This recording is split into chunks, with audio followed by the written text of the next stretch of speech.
Nah, jadi nanti, pertemuan kita itu selama pelatihan ada 3 ya. Pertemuan pertama itu penjelasan mengenai materi, SRL strategi itu. Kemudian nanti pertemuan kedua itu, lewat Google Classroom. Jadi nanti join kelas ya, untuk mengupload, RPP berbasis SRL strategi. Jadi nanti ada tugas, yaitu membuat RPP berbasis SRL strategi. Nanti contohnya nanti akan saya paparkan, ya. Nah, kemudian nanti pertemuan ketiga juga lewat Zoom, tuh hari Sabtu. Nanti kesepakatan aja kira-kira bisa pukul berapa gitu ya. Kalau misalkan, pukul 13 lagi juga boleh, atau nanti mau pagi atau sore juga boleh, gitu. Nah, nanti pertemuan ketiga kita akan bahas, salah satu contoh aja. Misalkan RPP yang dibuat siapa gitu ya, bisa yang dibuat Ade Indri ya, untuk dibahas, gitu. Nah, nanti ada, sertifikatnya. Sertifikatnya itu sertifikat, jadi nanti PDF aja bentuknya. Nah, nanti ada jamnya gitu ya, jam pelatihannya itu ada nanti di situ. Kalau kemarin sih saya udah ngasih ya ke Dein ya ininya, apa namanya tuh, draft-nya gitu. Itu ada 24 jam pelajaran ya, gitu. Jadi nanti mudah-mudahan sertifikatnya nanti berguna juga untuk guru-guru gitu ya. Yang calon guru juga mudah-mudahan nanti bisa berguna kalau sudah lulus gitu ya. Nah, saya langsung share screen aja ya untuk materi kita.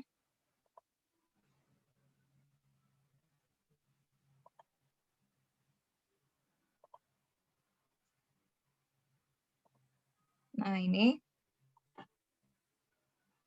judul pelatihan kita, yaitu pelatihan mendesain pembelajaran berbasis self-regulated learning strategi atau strategi kemandirian belajar lah ya, untuk guru matematika SMP dan SMA di Indramayu. Nah, ini tim pengabdiannya, yaitu saya sendiri, kemudian Pak Diki Mulyana MPD, Pak Farid Gunadi MPD, dan Pak Rosyadi MPD. Oke, kita sekarang akan membahas mengenai apa sih SRL strategi itu gitu ya. Nah, seperti yang kita tahu bahwa SRL itu kalau dibahas Indonesiakan itu adalah kemandirian belajar ya. Nah, kemandirian belajar itu yang namanya mandiri berarti tidak tergantung ya. Kalau mandiri itu tidak tergantung. Nah, maka ada ahli yang bilang bahwa kemandirian belajar itu proses pengarahan diri sendiri di mana peserta didik itu mentransformasikan kemampuan mental mereka menjadi keterampilan akademik. Gitu. Jadi yang ditransformasikan itu kemampuan mental. Nah, nanti hasilnya adalah keterampilan akademik, yaitu bentuknya misalkan kognitifnya atau sikapnya atau nanti kemampuan keterampilannya. Nah, kemandirian belajar itu meliputi ketidaktergantungan dalam belajar. Jadi dia itu punya inisiatif ya. Lalu dia juga tidak tergantung hanya dari guru aja gitu atau dari dosen aja kalau di perkuliahan ya. Jadi tidak tergantung dalam belajar. Jadi kalau sudah tahu materinya ini, maka dia akan mencari gitu tentang materi yang akan dipelajari itu. Nah, kemudian manajemen diri. Jadi kemandirian belajar juga meliputi manajemen diri. Manajemen diri itu berarti dia mengatur diri sendiri, membuat jadwal misalkan. Saya kalau bisa dalam 1 minggu itu misalkan belajarnya berapa jam, lalu nanti dibagi ke harinya gitu. Jadi sehari itu kira-kira berapa gitu. Lalu kesadaran belajar dan juga pemecahan masalah. Nah, indikator kemandirian belajar sendiri di sini menurut Ibu Utari ya ini, itu ada berapa tuh? 6, 7, 8, 9 ya, ada 9. Yaitu mengenai inisiatif dan motivasi belajar intrinsik ya. Kemudian kebiasaan mendiagnosa kebutuhan belajar, menetapkan tujuan atau target belajar, memonitor, mengatur dan mengontrol belajar, memandang kesulitan sebagai tantangan, memanfaatkan dan mencari sumber yang relevan, memilih menerapkan strategi belajar, mengevaluasi proses dan hasil belajar, self-efficacy atau konsep diri atau kemampuan diri. Nah, itu adalah indikator-indikatornya. Seseorang yang memiliki kemandirian dalam belajar ya. Nah, hasil penelitian itu mengungkapkan bahwa self-regulated learning atau kemandirian belajar itu berkaitan dengan prestasi akademik siswa dan juga mahasiswa. Jadi penelitiannya ada yang di siswa dan juga mahasiswa. Jadi berkaitan dengan prestasi akademiknya. Jadi seseorang yang punya kemandirian belajar yang baik, maka itu prestasi akademiknya juga akan baik gitu. Karena kan di sini kita tahu ya bahwa kemandirian belajar itu meliputi ada manajemen diri gitu dan kesadaran belajar. Saya tuh belajar buat apa sih gitu ya? Apakah saya perlu belajar gitu? Nah, itunya sudah ada gitu di dalam seseorang yang punya kemandirian belajar. Sehingga kalau sudah tahu dia itu sadar gitu ya belajar itu untuk apa dalam dirinya, maka dia tidak akan enggan gitu ya atau harus disuruh-suruh dalam belajarnya tuh enggak gitu. Jadi tentu saja itu akan berkaitan dengan prestasi akademik si siswa atau mahasiswa tersebut.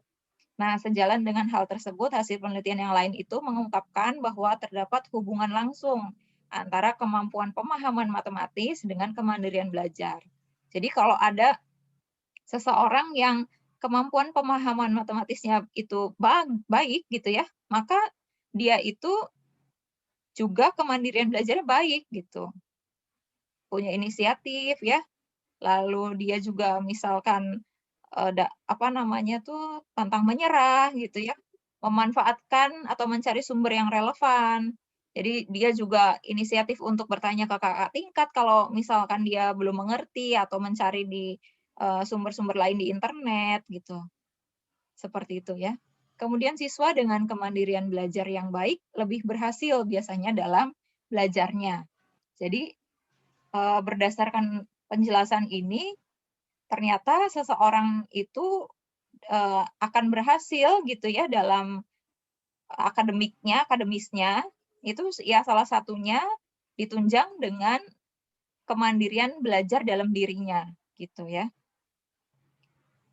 Nah, maka untuk membiasakan ya kemandirian belajar itu kita menerapkan SRL strategi. Jadi strategi belajar berbasis kemandirian belajar gitu ya atau self regulated learning strategi ini. Nah, menurut ahli ya SRL strategi ini adalah self evaluation ya. Jadi di sini evaluasi terhadap diri sendiri, organization and transformation, goal setting and planning, information seeking, record keeping ya, self monitoring, environmental structuring, giving self consequence, rehearsing and memorizing, seeking social assistant, ya bisa dari peers, temannya, atau dari guru, atau dari orang-orang yang lain gitu ya, orang dewasa yang lain. Kemudian reviewing, yaitu dia dari buku, catatan, atau dia lihat lagi hasil tesnya dia gitu.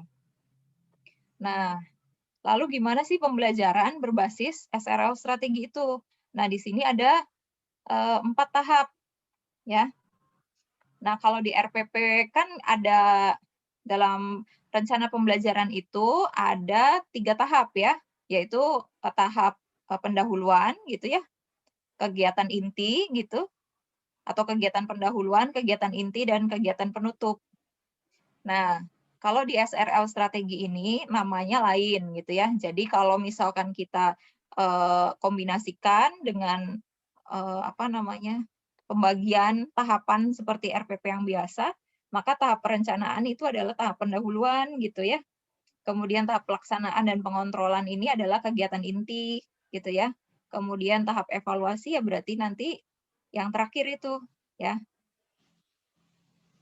tahap penutup. Nah, di dalam perencanaan ini jadi ada penataan lingkungan belajar. Ya dikondusifkan lah ya kalau kita ingin mengajar, maka kita harus menata lingkungan belajarnya. Jadi dikondusifkan gitu. Kemudian penetapan tujuan dan perencanaan belajar. Jadi ada penetapan tujuan. Jadi dikasih tahu tujuan belajar kita apa gitu ya. Nah, itu adalah tahap perencanaan. Kemudian tahap pelaksanaan yaitu pengorganisasian dan transformasi belajar. Kemudian pencarian informasi, berlatih dan menghafal, lalu membuat catatan. Nah, tahap pengontrolannya yaitu memonitor belajar diri. Nah, nanti selain RPP-nya yang berbasis SRL, kita juga kalau misalkan nanti diterapkan gitu ya di kelas, baik itu untuk penelitian maupun apa namanya untuk mengajar sehari-hari, kita juga harus membuat lembar kerjanya. Jadi nanti ada misalkan dia memonitor belajar diri. Nah, itu ada checklist-nya. Misalkan hari ini belajar apa? Lingkaran. Lingkaran tuh misalkan keliling dan luas lingkaran misalkan. Nah, saya paham belum ya keliling lingkaran itu gitu. Misalkan rumusnya apa yang dimaksud keliling lingkaran itu gitu. Kemudian luas, misalkan luas lingkaran itu apa rumusnya gitu ya. Nah, itu adalah nanti daftar checklist untuk memonitor belajar diri. Kemudian mencari bantuan belajar. Jadi misalkan ada yang nggak ngerti. Nah, nanti di LKS-nya itu lembar kerja siswanya, misalkan apakah saya masih apakah saya sudah mengerti gitu ya, misalkan mengenai materi keliling lingkaran dan luas lingkaran misalkan. Nah, kalau misalkan belum mengerti, apa yang belum mengertinya, nanti bisa ditulis di situnya ya untuk membantu siswa itu mencari bantuan belajar nanti dalam pelaksanaannya ya. Nah, untuk kali ini sih kita buatnya RPP aja dulu ya, karena belum untuk diterapkan ke apa namanya kelas ya. Kemudian melakukan review. Jadi nanti tentu saja ada catatan gitu ya, dia buat catatan gitu ya. Lalu dibaca lagi catatannya, di-review apakah saya sudah benar mencatatnya, saya sudah mengerti belum gitu. Nah, kemudian ada tahap evaluasi, yaitu melakukan evaluasi belajar diri. Tadi misalkan ada evaluasi dari guru gitu ya. Soal misalkan 1-2 soal. Nah, kemudian setelah evaluasi memberi konsekuensi diri. Jadi ini adalah misalkan seperti rasa terima kasih kepada diri sendiri karena sudah belajar gitu ya. Jadi ada apresiasi gitu terhadap diri sendiri. Nah, selanjutnya evaluasi pembelajaran berbasis SRL strategi. Nah, evaluasinya gimana? Tentu saja karena siswa itu berbeda-beda ya, maka asesmen autentik itu sangat apa namanya sangat bisa mendekati gitu ya untuk mengevaluasi siswa secara holistik. Jadi nanti ada tes sebagai alat ukur untuk kognitifnya, kemudian nanti bisa dengan observasi atau nanti ada lembar penilaian diri bagi siswa gitu ya. Lalu ada lembar penilaian teman sejawatnya bagi siswa atau siswa juga membuat jurnal. Jadi apa sih gitu ya yang saya pelajari hari ini, terus saya mengerti atau enggak gitu atau sikap-sikap yang positif yang saya tunjukkan gitu ya atau negatif juga bisa ditulis di sini. Dan ini juga observasi ini bisa dilakukan oleh guru ya. Kalau ini kan lembar penilaian diri dan teman sejawat itu oleh siswa. Nah, jurnal juga bisa dua, bisa oleh guru. Jadi jurnal itu guru membuat catatan gitu ya bahwa nanti ada beberapa siswa yang dia terlihat aktif gitu ya. Atau juga bisa dilakukan oleh siswa sendiri. Nah, untuk mengukur keterampilan ini bisa dengan portofolio atau proyek pembelajaran. Nah, jadi nanti dalam pelaksanaannya ya self regulated learning itu selalu melibatkan kelompok ya dalam pembelajarannya karena kita harus mengukur juga keterampilannya gitu bisa melalui portofolio baik individu maupun kelompok atau proyek pembelajaran. Nah, kurikulum matematika sekolah ini kan kita berbicaranya di SMP dan SMA ya. Matematika ini sebenarnya ini luas semuanya ya. Tapi ini kan untuk pelatihan guru SMP dan SMA, jadi nanti materinya adalah materi matematika SMP dan SMA. Nah, kurikulum matematika sekolah itu karakteristiknya sifatnya spiral gitu. Spiral itu artinya ya saling terkait. Jadi kalau bab atau kelas matematika di kelas 1 SMP itu adalah terkait dengan matematika di kelas-kelas selanjutnya gitu. Jadi kalau misalkan ada beberapa bab gitu ya di kelas 1 SMP itu yang dia itu diteruskan di kelas 2-nya, diteruskan lagi di kelas 3-nya. Jadi kalau misalkan pada saat kelas 1-nya itu atau kelas 7-nya itu siswanya belum paham, maka nanti di kelas 8 dan kelas 9-nya juga akan kesulitan gitu untuk memahaminya. Nah, karakteristik matematika itu spiral ya. Jadi satu konsep itu mempengaruhi konsep-konsep yang lain. Pemahaman terhadap satu konsep mempengaruhi pemahaman terhadap konsep-konsep yang lain. Kemudian bertingkat dan kontinu. Jadi selalu dibahas dari yang paling mudah dulu, dan harus kontinu gitu. Kemudian matematika itu karakteristiknya logis ya. Nah, logis. Jadi kebenarannya itu adalah kebenaran yang logis gitu, bukan kebenaran yang mutlak tapi logis enggak gitu. Nah, karena kan kita diarahkannya untuk berpikir deduktif. Jadi saya tuh menyelesaikan masalah ini, misalnya ada satu soal, itu berdasarkan apa? Jawabannya dapat sekian itu gitu ya. Jadi harus logis. Kalau ditanyakan keliling lingkaran ya harus dengan penyelesaiannya dengan menentukan keliling lingkaran gitu, bukan dengan yang lain. Nah, kemudian sifatnya juga abstrak ya. Bahasanya bahasa simbol. Kemudian matematika juga digunakan pada bidang ilmu yang lain. Nah, yang harus ditekankan kepada siswa saat guru-guru mengajar itu matematika itu bermakna gitu ya. Jadi pemahaman matematika secara bermakna gitu. Kemudian dia juga dilatih untuk siswa-siswanya ini ya berpikir sistematis, berpikir deduktif ya.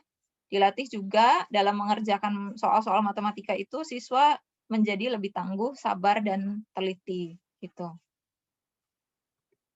Nah, kemudian perkembangan peserta didik sekolah menengah, tentu saja mereka itu ada pada tahap remaja ya atau transisi kanak-kanak ke dewasa, baik secara biologisnya, kognitif, juga sosial emosionalnya. Nah, apa saja karakteristik dari remaja itu gitu? Dia tuh gelisah kan, suka selalu gelisah gitu. Nah, kemudian dia juga ada pertentangan. Jadi antara misalkan dia tuh pengennya mandiri gitu ya. Pengen mandiri, lepas dari orang tuanya gitu ya. Tapi dia juga belum cukup kuat untuk bisa hidup sendiri gitu.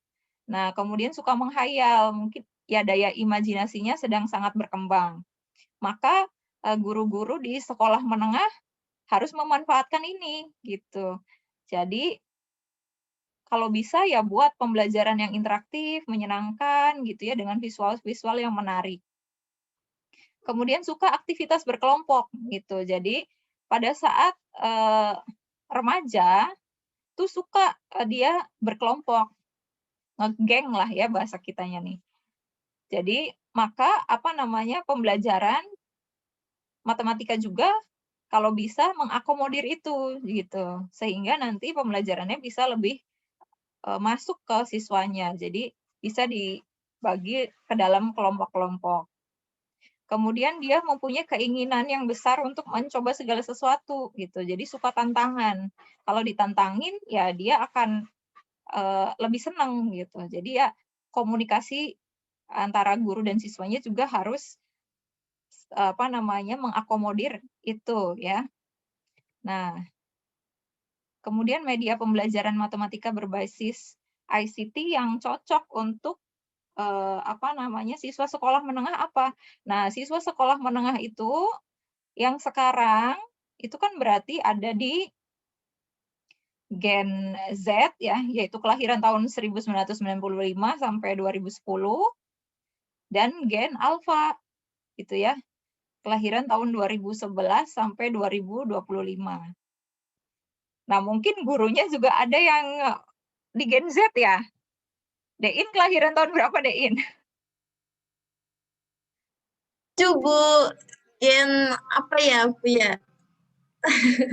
Gen Z. Ya. Iya. Nah, Gen Z bisa juga ngajar Gen Z kan ya. Jadi bisa satu generasi. Nah, itu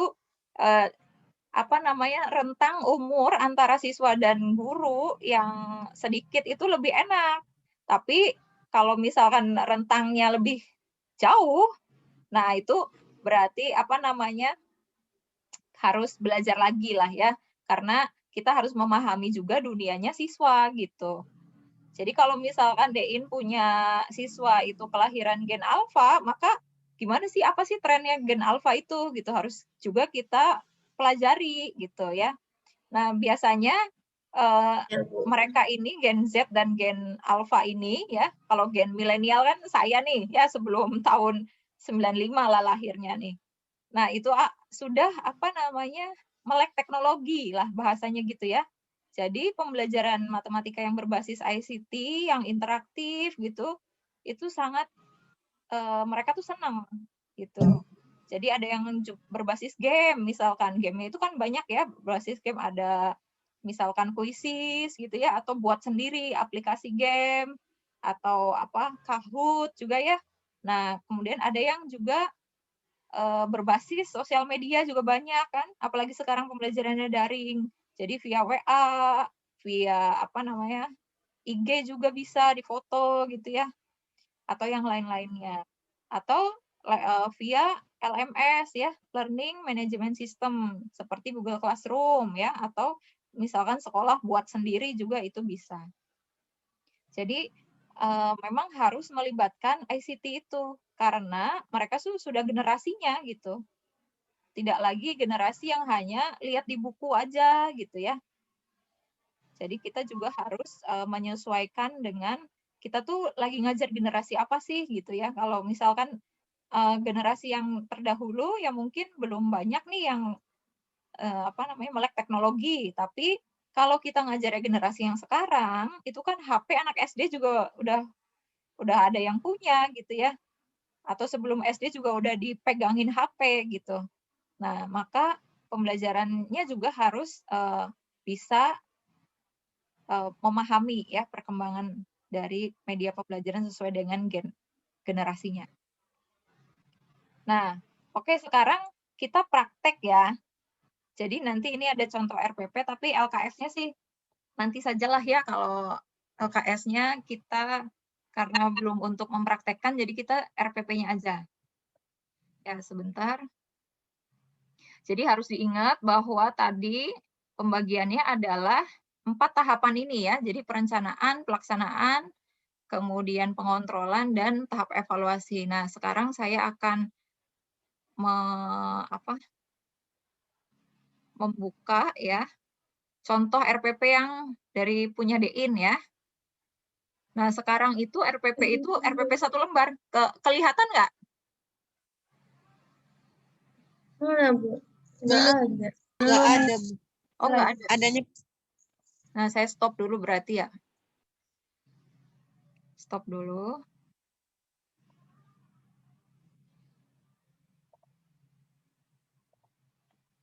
Ini udah? Sudah. Nah, ini RPP punya Dein ya.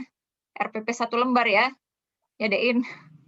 Ya, Bu. Nah, ya, bagi yang sudah mengajar ya di sekolah, pasti tahu ya bahwa sekarang RPP-nya nggak boleh lagi berlembar-lembar, banyak sekali gitu, tapi cukup 1 lembar aja. Jadi RPP-nya itu simple, nggak ada materi gitu ya. Tidak ada dijelaskan di sini materi secara rinci seperti RPP-RPP terdahulu. Jadi nanti mungkin materinya ya bisa di LKS, ya lembar kerja siswa atau yang lainnya gitu. Ini hanya sebagai rencana saja gitu. Nah, nanti ininya mau bebas ya. Nanti saya bisa share ya ininya. Contohnya yang punya DIN ini. 10 menit lagi kita habis waktunya. Nah, jadi nanti bisa di sini ya model pembelajaran itu tadi ya SRL strategi. Di sini diganti ya. Nah, kemudian langkah-langkah pembelajarannya tadi. Yang pertama nanti di sini dibuat satu kotak lagi aja, yaitu misalkan tahap perencanaan ya. Seperti pembagian 4 tahapan yang tadi. Jadi tahap perencanaan itu apa di sini gitu ya. Kemudian pelaksanaan, tahap pengontrolan gitu ya. Ininya nggak apa-apa kalau misalkan ada kegiatan literasi, critical thinking, collaboration, communication, creativity, nggak apa-apa. Ini nggak usah dihapus. Kita tambahkan lagi aja satu kotak di sebelah kirinya. Itu untuk memasukkan tahapan-tahapan dari SRL strateginya. Kemudian nanti kegiatan penutup berarti adalah di sini adalah tadi tahap penutup ya. Nah, nanti di sini penilaiannya, pengetahuannya itu apa. Kemudian, nah ini yang belum ada DIN di sini penilaian itu ya sikap dengan keterampilan ya. Iya, Bu. Misalkan, Baru pengetahuannya aja. Iya, baru pengetahuannya aja nggak apa-apa. Nah, nanti tinggal ditambahkan aja. Jadi penilaian hasil belajarnya ada pengetahuan ya. Itu misalkan dari tes, uraian atau pilihan ganda gitu boleh di sini. Kemudian nanti ada sikapnya itu dengan apa maunya. Tadi ada beberapa pilihan ya. Kemudian nanti keterampilannya, misalkan kita menggunakan portofolio atau karena kita pengen ada ini ya, diskusi kelompok gitu ya, atau presentasi, maka nanti ininya bisa dengan proyek pembelajaran gitu. Nah, sementara ini desainnya kita buat daring ya, karena sepertinya masih akan daring. Ya virusnya kan masih banyak sekali ya, tapi kita belum tahu nanti tinggal nanti kalau misal tidak daring ya tinggal diganti aja di sininya ya, bukan melalui grup WhatsApp gitu ya, gitu. Jadi nanti silahkan kalian buat ya rencana pelaksanaan pembelajaran daring nanti berbasis SRL di sini model pembelajarannya berarti SRL atau strategi pembelajaran ya di sini. Strategi pembelajarannya adalah SRL, kemudian nanti tinggal ditambahkan kotak, nanti materinya apa, itu berkaitannya di sini nih, ke tujuan pembelajarannya, gitu ya. Nah, mungkin itu saja nanti identitas, di sini ada guru mata pelajarannya, kemudian kepala sekolahnya, gitu. Oke, sampai sini dulu ada yang ingin bertanya? 1, 2, 3, 4. 4 orang nih sisanya. Izin bertanya, Bu. Ya, ayo gimana, Nok? Untuk semester 6 tetap bikin, Bu. Bikin, biar nanti dapat sertifikat. Biar nanti dapat sertifikat ya. Bikin aja, nggak apa-apa. Sekalian belajar membuat RPP yang 1 lembar itu, ya. Nanti saya share contohnya ya. Nanti kalian nanti bisa masuk ke grup aja ya, biar nanti di-share di grup pelatihannya. Biar nanti Baik, yang Bu. lebih gampang. Nah, nanti RPP yang sudah dibuat itu nanti di-upload di Google Classroom ya. Nanti join kelas. Classroom itu paling lambat besok ya, besok malam lah. Biar nanti punya waktu yang panjang untuk membuat RPP-nya. Nah, nanti kita ketemu laginya hari Sabtu gitu lewat Zoom. Nanti saya akan bahas RPP yang sudah dibuat itu ya. Kita bahas sama-sama. Baik, Bu. Baik, Bu. Ada lagi yang ingin bertanya?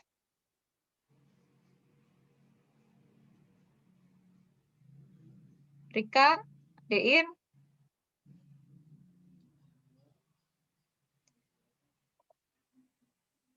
Kemana nih orangnya nih? Dein? RPP 1 lembar ya, Bu ya? Iya, RPP 1 lembar. Nanti saya akan Materi. kirim contohnya. Atau di sini aja ya? Tapi ini 5 menit lagi. Di chat. Tapi kan pas waktu daftar tuh, Bu. Udah ngirim RPP 1 lembar kan ya, Bu? Iya. Pas daftar tadi.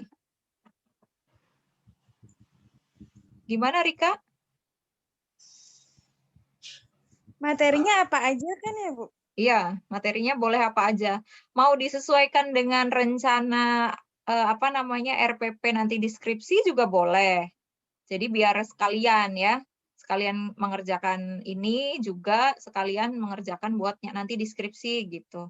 Jadi materinya materi yang kira-kira saya penelitiannya kapan, kira-kira jatuhnya materinya apa gitu.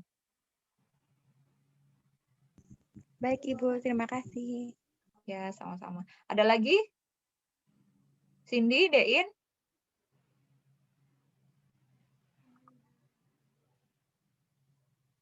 Dein nggak ada kayaknya.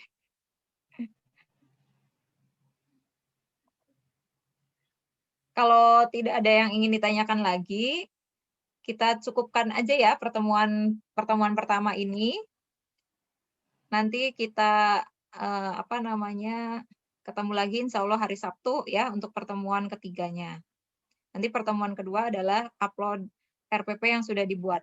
Gitu aja ya.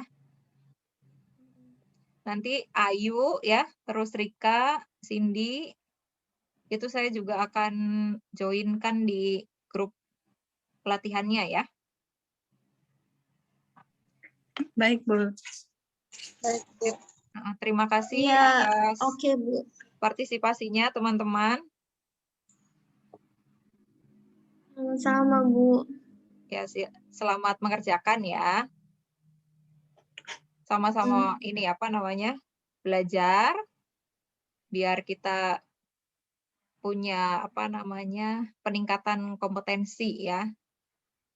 Karena nanti setelah lulus ya, terutama yang semester 6 ini, ya nanti akan menghadapi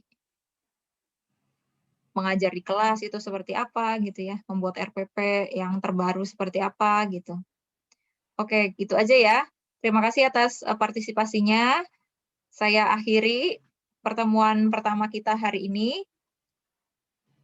Assalamualaikum warahmatullahi wabarakatuh. Waalaikumsalam warahmatullahi wabarakatuh. Ya, kurang lebihnya saya mohon maaf ya teman-teman semua. Terima kasih. Terima kasih, Bu. Ya, Terima kasih. oke. End meeting ya. Ya.